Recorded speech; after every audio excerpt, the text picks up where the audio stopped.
Alors, merci André. Alors, j'aimerais aussi en profiter pour remercier le comité organisateur qui m'a invité à vous parler aujourd'hui.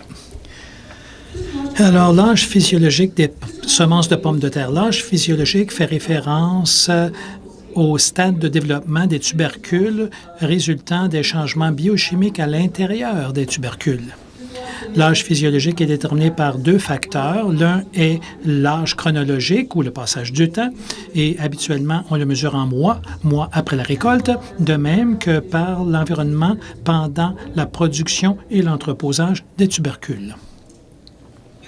En regardant un lot de pommes de terre de semences, on ne peut pas déterminer son âge physiologique. En le regardant, il n'y a pas de symptômes extérieurs d'un âge vieux ou âgé. La seule façon de voir l'âge du lot de semences est en mesurant sa tendance de germination, son patron de germination.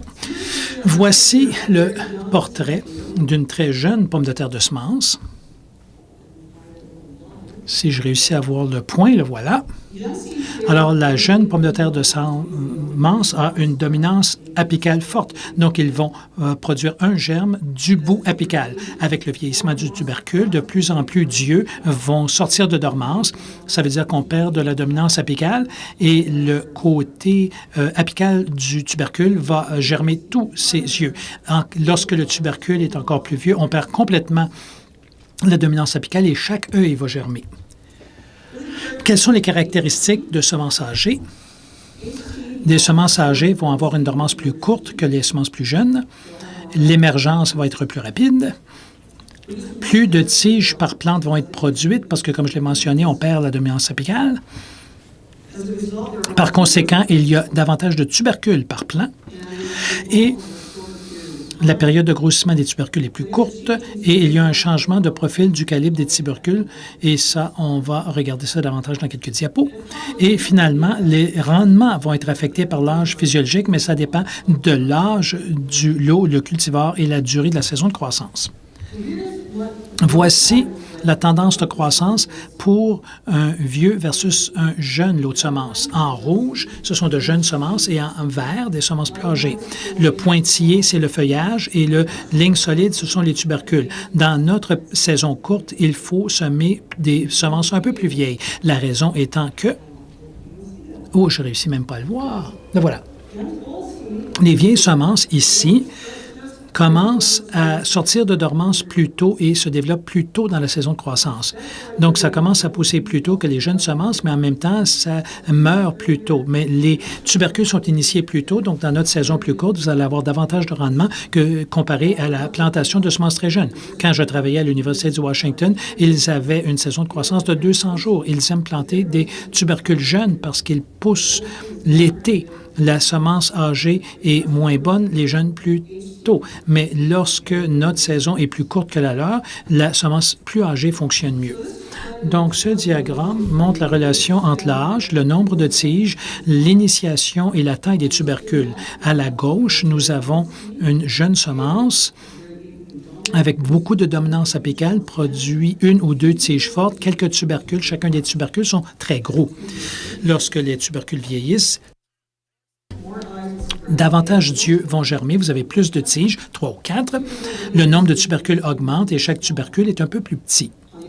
À la droite, nous avons faible dominance apicale des pommes de terre vieilles, beaucoup de tiges, beaucoup de tubercules, mais plus petits tubercules. Ces deux graphiques montrent la relation entre l'âge des tubercules, le nombre de tiges, le nombre de tubercules et leur valeur. Lorsque l'âge physiologique ou le nombre de tiges augmente dans le bas du graphique, on voit que le nombre de tubercules par plante augmente aussi et par conséquent, chacun des tubercules va être plus petit. Donc, si nous avons des tubercules de semences qui sont vieillis ici, ça produit beaucoup de petits tubercules Et si c'est utile quand vous produisez des pommes de terre de semences, en fait, vous ne voulez pas de gros tubercules, mais quand vous voulez croître pour la transformation, il y a une âge optimale où vous avez le bon nombre de tiges et le bon nombre de tubercules qui sont plus gros et ont plus de valeur. Donc, pour résumer, l'âge physiologique influence le nombre de tiges. C'est la seule façon de voir le lot d'un âge, de l'âge d'un lot plutôt, et le nombre de tubercules est lié au nombre de tiges et augmente, et la valeur de la récolte va changer avec l'âge dépendamment du profil de grosseur que vous recherchez. Nous allons regarder des facteurs qui affectent l'âge physiologique des tubercules. Je vais commencer en parlant de la durée de la saison de croissance. Maintenant, on a fait une étude où on voulait découvrir l'effet de la saison sur l'âge de la semence et la performance à l'avenir. Donc, on a utilisé des pommes de terre Russet Burbank. On a commencé à les réchauffer au début de la journée. On en a planté le 21 mai et on les a réchauffés pendant 2 semaines et ensuite 3 semaines par la suite, le 15 juin. Et vous pouvez penser que c'est peut-être une saison de croissance étendue, mais c'est pas rare au Nouveau-Brunswick que les producteurs passent le mois de mai à envoyer les semences à leurs clients et ils vont les semer seulement à la fin de juin, au début de juin plutôt. Donc, on voulait voir l'effet de la plantation tardive sur le rendement en semences. Donc, on les a plantés à 25 jours de différence et ça, ce sont... Est-ce que je peux reculer? Ah, voilà. Maintenant, la diapo ici n'est pas dans la bonne séquence. Donc, la photo à gauche, ce sont les semences le 15 de juin. Quand on a planté ces semences au mois de juin, les plantes qu'on avait plantées le 21 mai avaient déjà émergé complètement. On les a dégermées et germées. On a découvert qu'il n'y avait aucune différence entre le nombre de tiges entre la plantation précoce et tardive. Voici les plantes environ 1 mois plus tard. En bas à gauche, c'est la tubérisation des plantations précoces environ 53 jours après la plantation, le 13 juillet. La photo de gauche, à droite en bas, c'est les plantes plantées tard qui ont tubérisé 36 jours après la plantation, le 21 juillet. Donc, même si ça a été planté plus tard, ça a tubérisé seulement une semaine plus tard. Et voici l'effet sur le rendement. Ce n'est pas surprenant, les semences plantées tôt ont produit environ 141 quintaux de plus que ceux plantés tardivement et nous avons aussi un peu plus de tubercules lorsque c'était planté tôt plutôt que tard. Donc, ces tubercules ont la même durée de dormance. Certaines ont été plantées à la mi-mai et l'autre à la mi-juin. Nous considérons que les tubercules ont cessé leur dormance quand 80 des échantillons ont eu un germe de 3 mm. Et ce qu'on a constaté, c'est que ceux qui ont été plantés précocement ont brisé la dormance au début de janvier et les autres 3 semaines plus tard. Donc, que vous regardiez la dormance de l'initiation du tubercule ou la date de récolte, les semences plantées tard ont cessé la germance plus tard. Donc, ils étaient physiologiquement plus jeunes et on peut l'observer si vous regardez. Oh, c'est bizarre. Si vous regardez les tubercules, ça, ce sont les semences jeunes. Beaucoup des germes du côté apical ne sont plus dormants et sont en croissance. Voici les semences plantées tardivement. Si vous regardez les tubercules, il y a seulement un germe du côté apical. Donc, les semences plantées plus tardivement sont physiologiquement plus jeunes. Et quelle était la performance l'année suivante? On a constaté que l'émergence a été retardée avec les semences plantées tardivement, de même que le nombre de tiges était réduit. Donc, ça montre des signes que c'est jeune. On a constaté que les semences plantées tardivement nous donnent moins de tubercules par plant et davantage de gros tubercules. Mais quand on a calculé leur valeur commerciale pour la transformation, les semences plantées précocement avaient plus de valeur parce qu'ils nous donnaient plus de rendement que les semences plantées tardivement. Donc, en conclusion, la durée de la saison de croissance affecte l'âge physiologique des pommes de terre de semences. Les plantations tardives donnent des tubercules plus jeunes et les effets sont reportés à la saison de plantation suivante. Donc, qu'en est-il du stress de température du sol? Ce sont des travaux faits par Rick Knowlton à l'Université de Washington où ils ont enterré des câbles chauffants dans le sol pour augmenter la température du sol pendant le grossissement et la maturation des tubercules. La photo du haut montre c'est la température ambiante de 15 degrés Celsius. Au milieu, vous voyez qu'ils ont augmenté la température à 21 degrés Celsius pendant le grossissement, donc au mois d'août jusqu'au mois d'octobre. Et en bas, ça montre qu'ils ont augmenté la température du sol à 28 degrés Celsius de la maturation jusqu'à la récolte, donc de la mi-septembre à la mi- ou à la fin octobre. Donc, ils ont produit des semences sous ces conditions de stress thermique. Et quel effet a-t-il eu sur la culture, sur la récolte? Ils ont constaté qu'il n'y avait pas d'effet sur le rendement total ou le rendement vendable, mais quand vous augmentez la température du sol de 15 à 28 degrés Celsius, vous augmentez le nombre de tiges par plante, vous augmentez le nombre de tubercules par plante, vous augmentez le nombre de tubercules à l'acre et vous diminuez la taille moyenne des tubercules. Donc, la distribution de grosseur de cette récolte, même si le rendement vendable n'a pas été affecté, on a constaté que quand ils ont augmenté la température du sol de 15 à 21, vous aviez davantage de petits tubercules, moins de 6 onces, et moins de gros tubercules entre 10 et 14 onces. Si vous augmentez la température à 28 degrés Celsius, on a encore un plus gros effet. L'augmentation de la proportion des petits tubercules a augmenté beaucoup et vous diminuez le nombre de gros tubercules. Donc, l'âge physiologique est affecté par la chaleur du sol. Des températures élevées du sol pendant la croissance et la maturation donnent des semences plus âgées et l'effet du stress thermique sur l'âge des semences est reporté à la saison suivante. Maintenant, ce ne sont pas tous les cultivars qui réagissent au vieillissement ou sont sensibles au vieillissement. Ça, c'est adapté du travail de Rick Noltes. Et quand on ajoute de la chaleur en entreposage, on peut changer le nombre de tiges.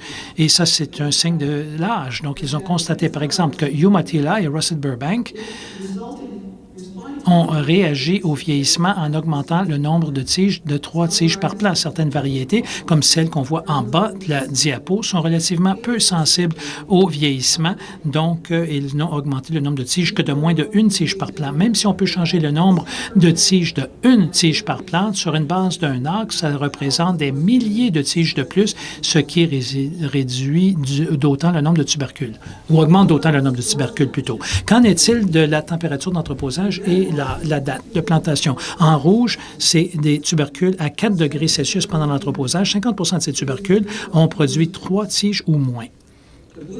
En bleu, les tubercules à 9 degrés Celsius d'entreposage.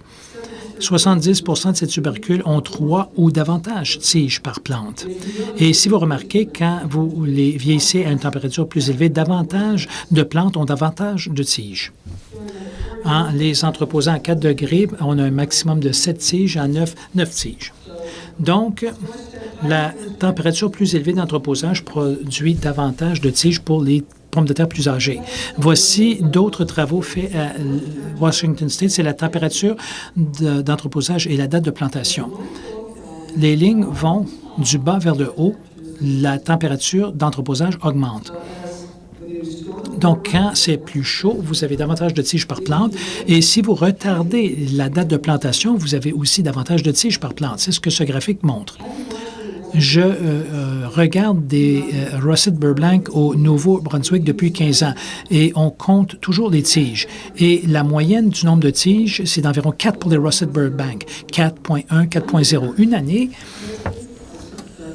la saison de plantation a commencé et il a plu pendant 3 semaines et on n'a pas pu planter avant le début de juin. Le nombre moyen de tiges cette année-là pour la Russet Burbank était de 6 tiges par plante. Donc, c'est un effet réel. Donc, nous avons fait une étude du Nouveau-Brunswick où on a entreposé des tubercules à différentes températures pour accumuler des degrés jour. Donc, plus la température en entreposage est élevée, plus vous aviez de degrés jour. Et on les a entreposés à 2, 4 ou 7 degrés pour accumuler entre 300 et 1000 degrés jour. On présume que les tubercules qui ont accumulé 1000 degrés jour sont plus âgés que ceux qui ont accumulé seulement 3 degrés jour. Et voici une photo des tubercules avant la plantation. Il y avait 6 cultivars et vous pouvez constater que les tubercules qui avaient 1000 degrés jour ont de bons germes, surtout chez Pody, très longues tiges, et ceux qui étaient au frais n'ont pas eu de germes émergés du tout. Donc, la perte de poids en entrepôt, on peut le voir. Si les tubercules accumulent seulement 300 degrés jour, ils perdent seulement 2 de leur poids pendant l'entreposage. À 7 degrés Celsius, on a 1000 degrés jour d'accumulé et ils ont perdu de environ 6 à 12 de leur poids dû à l'émergence des germes. Et dans les faits, nous avons augmenté le nombre de tiges dans chacune de ces variétés, sauf pour Chieftain. Chieftain est peu sensible au vieillissement.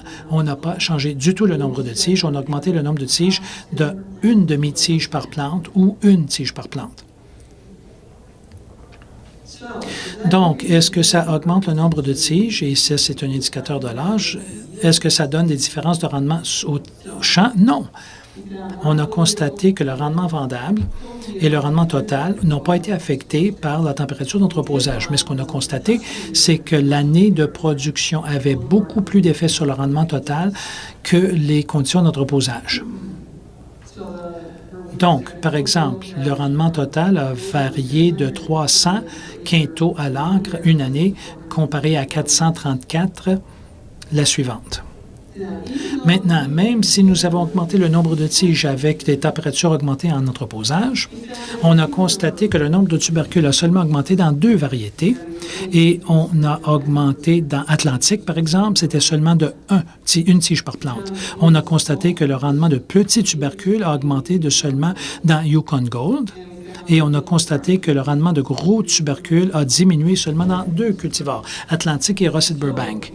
Donc, l'âge des tubercules en entrepôt, on a changé le nombre de tiges, mais on n'a pas varié ni le rendement, ni le profil de rendement. Mais on a constaté qu'au Nouveau-Brunswick, l'année de production a affecté le rendement et la qualité plus que le nombre de degrés jour. Il est possible qu'on ne les a pas vieillis assez longtemps, compte tenu du nombre de degrés jour accumulés. C'est peu expliqué pourquoi on n'a pas vu de résultat, de différence. Donc, pour résumer, l'effet de la température d'entreposage sur l'âge, la température d'entreposage a affecté la perte de poids et la croissance du germe. Le nombre de tiges augmente, mais l'augmentation n'affecte pas la performance en termes de rendement. Et l'année de production influence fortement la performance, beaucoup plus que l'environnement d'entreposage. Maintenant, je vais vous parler de la manipulation des semences avant la plantation. Et quand je parle de manipulation des semences, je fais référence au réchauffement de la semence et le précoupage de la semence. Nous avons fait des expériences où on a précoupé et réchauffé les tubercules à 10 degrés Celsius de 6 à 40 jours avant de planter. Également, nous avons essayé de les réchauffer et de les refroidir des tubercules entiers et les températures froides étaient de 4 degrés Celsius. Ce qu'on a constaté, c'est que l'émergence a été affectée par le précoupage et le réchauffage de la ligne noire. Ce sont des tubercules entiers, ça émerge beaucoup plus tard. En mauve, en haut, ce sont des semences précoupées 33 jours avant la plantation. Donc, quand nous précoupons et on réchauffe, ça amorce ou ça vieillit la semence, donc elles vont émerger beaucoup plus rapidement que si on ne la réchauffait pas. Aussi, nous avons constaté que le précoupage de la semence influence le nombre de tiges. On a constaté que les semences entières produisent davantage de tiges que les semences coupées. Et quand on réchauffe la semence entière, ça produit davantage de tiges que quand on ne réchauffe pas la semence entière. On a aussi constaté que le précoupage jusqu'à 26 jours d'avance donne moins de tiges que celles qui ont été réchauffées jusqu'à 40 jours.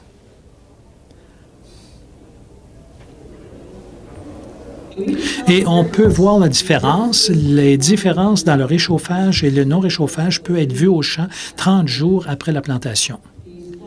La diapo de gauche montre des tubercules entiers et froids comparés à chauds et entiers.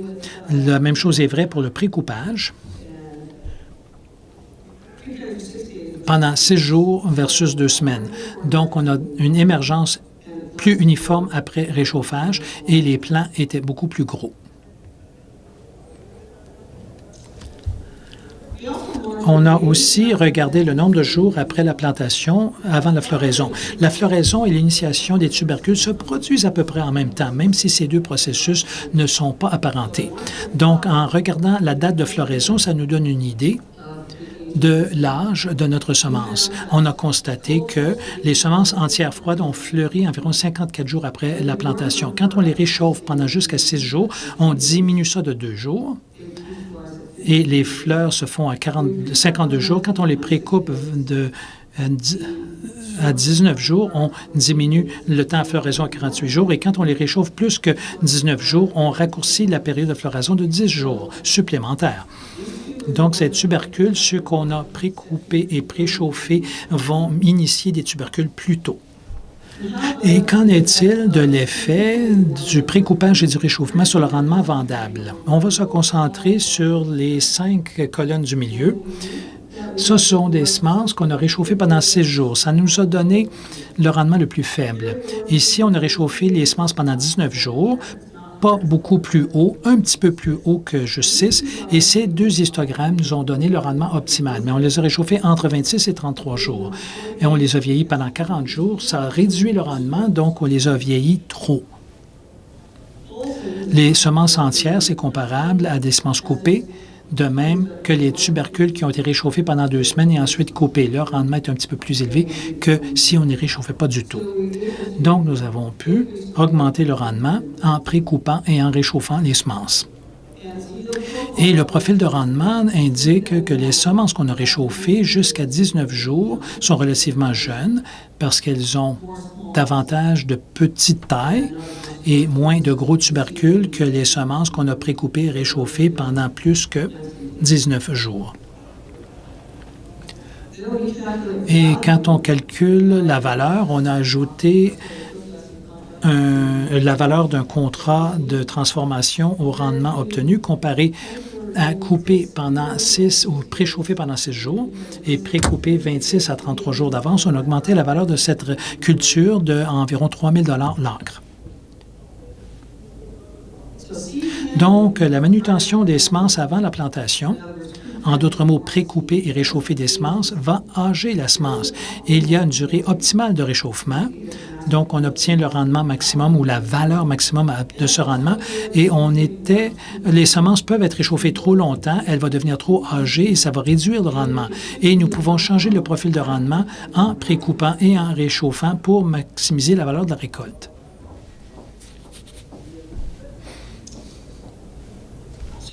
Donc, qu'en est-il des lots de semences? Est-ce que tous les lots de semences sont-ils tous du même âge?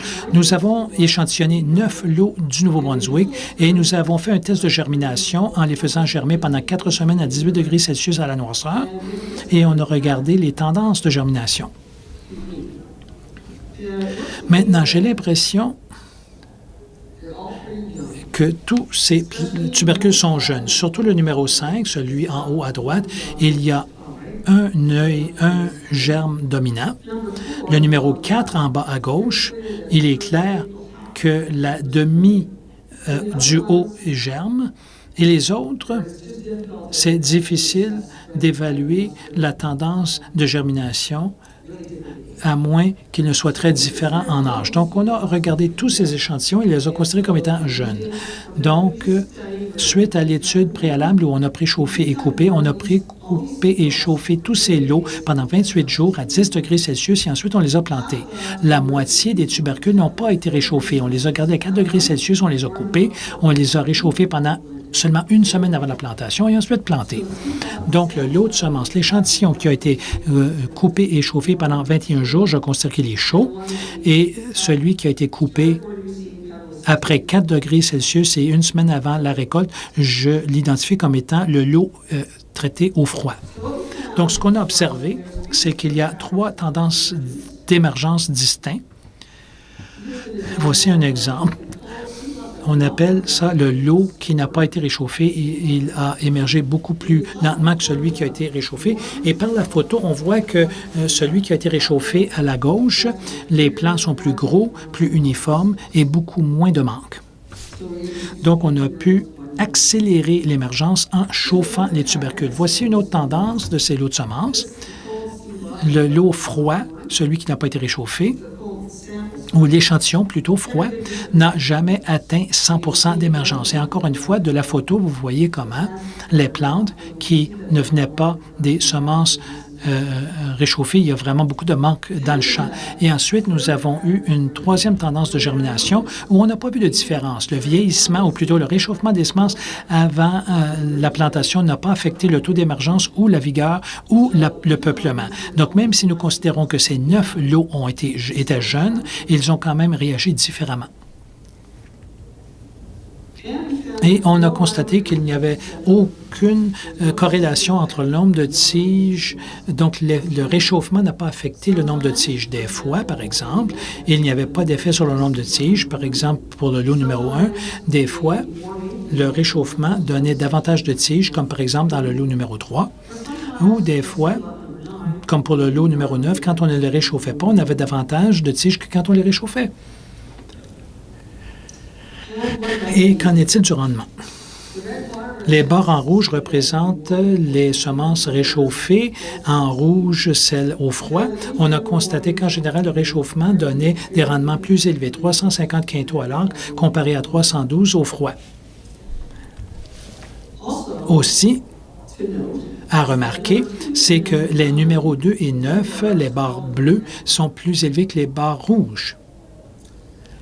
Donc, on a vu la même tendance quand il s'agissait du rendement vendable. Le rendement vendable, en moyenne, était d'environ 281 quintaux plus élevé quand on les réchauffait, comparé à entreposage au froid. Et si nous mettions une valeur monétaire sur ces lots de semences, en termes pour la transformation, nous constations que le réchauffement, surtout pour le numéro 5, qui était très jeune, physiologiquement, on a ajouté entre 500 et 1 000 l'acre en termes de valeur lorsqu'on les réchauffait comparé à pas réchauffer. Par contre, des fois, le réchauffement nous coûtait de l'argent. Les lots numéro 2, 6, 7 et 9, en fait, ont mieux performé lorsqu'ils n'étaient pas réchauffés. Donc, la valeur qu'on a perdue variait entre 500 et 600 $, jusqu'à 500 et 600 $. Donc, même quand on a fait nos tests de germination au mois d'avril, on considérait que tous ces lots étaient jeunes physiologiquement.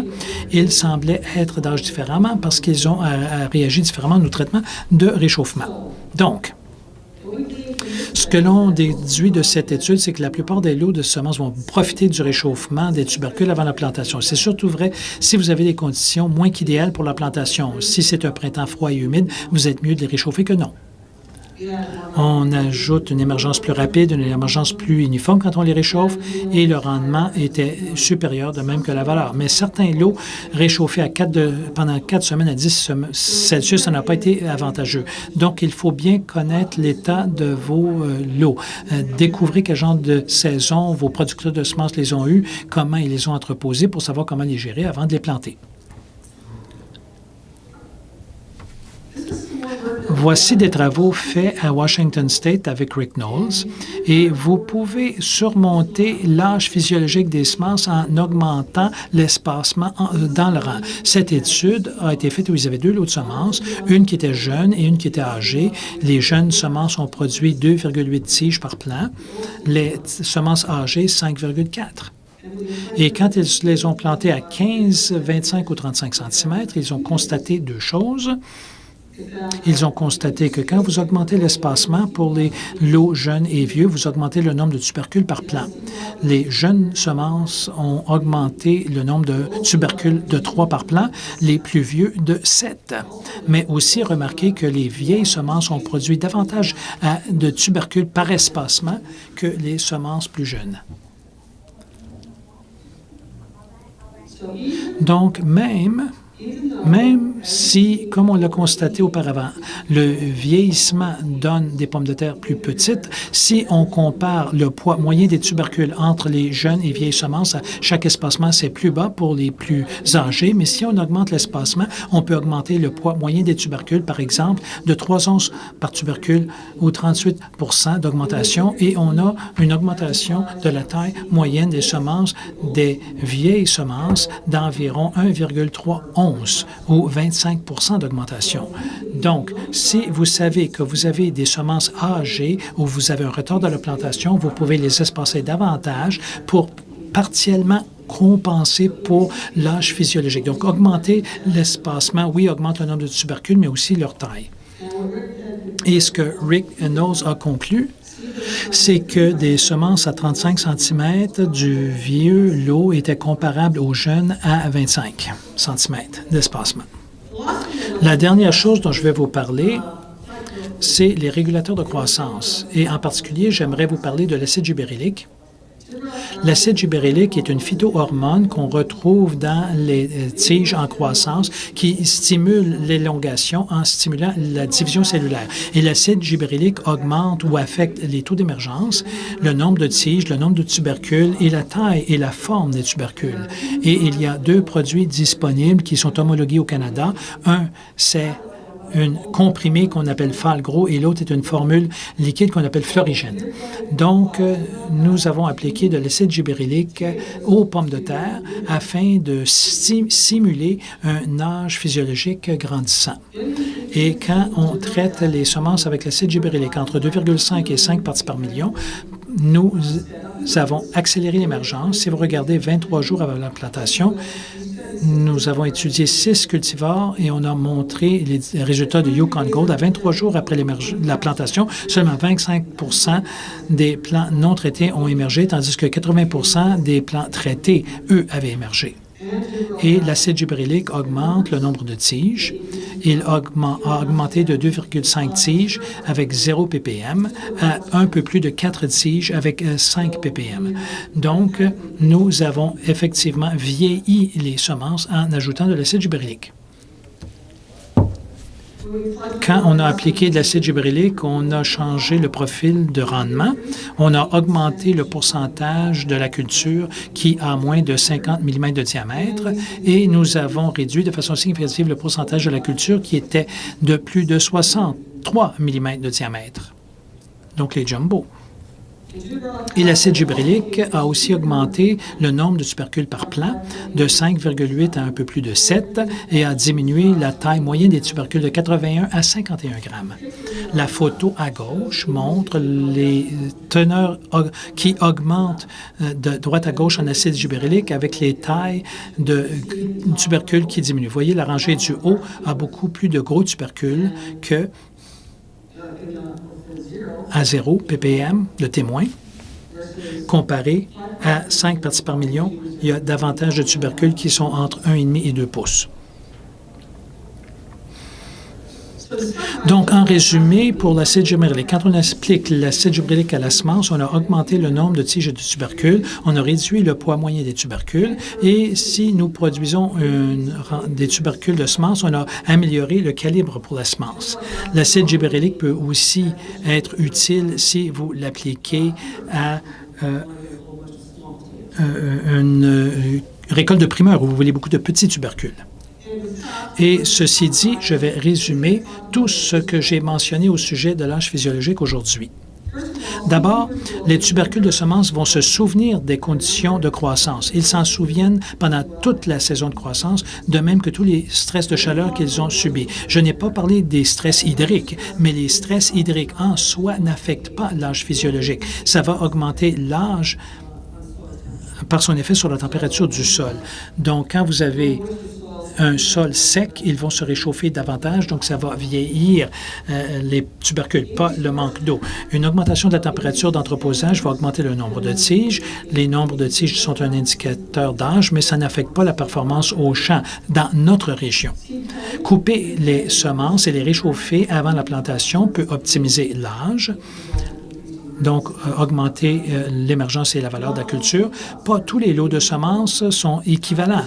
Parlez-en à votre producteur de semences. Connaissez l'état de vos semences, voir s'ils vont profiter du réchauffement et l'espacement dans le rang peut compenser un peu pour l'âge physiologique.